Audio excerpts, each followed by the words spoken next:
Given the environment that Muslims are currently facing, it is paramount that the voice of the average Muslim be heard.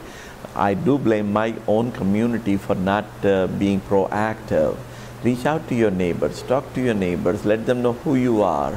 Not because we are having problems we should do that, because your religion dictates that you do that. Well, there are two reactions.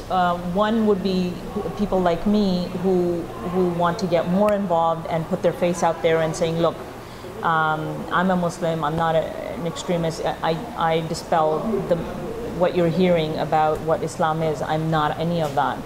And I practice my faith in a peaceful way, and I'm a law-abiding citizen.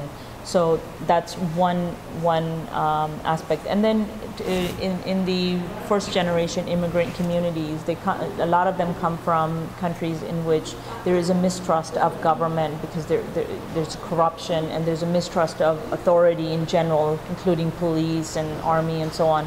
So they have kind of gone back in their homes and gone back in their shell. They're afraid to speak up. I believe very strongly that it's up to us to educate people. And the best way to do it is talking to people one-on-one.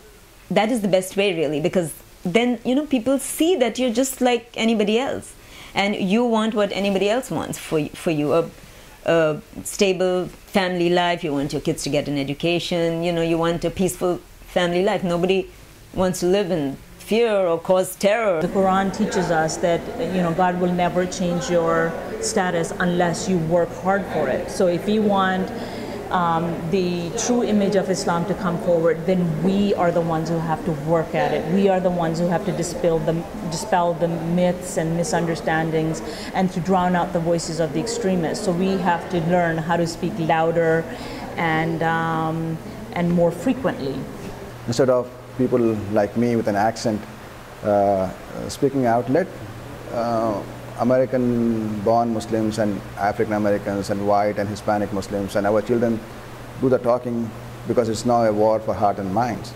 Sitting silently will not solve any situation. So even though I am one person, I know that what I do makes a difference, even if it's a little bit.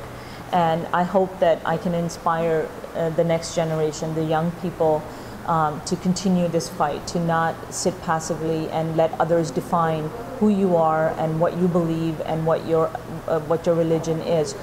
We get to define that. We have that opportunity, and we should take that. We should not give that up. So I thought that would be a good thing, that when we speak out, let people who are American, who know the American lingo, who can talk American slang, do that. And it's unfortunate. I mean, when no community should be forced to do that, but when a community is so much pushed to the wall, it becomes important that you use survival strategy.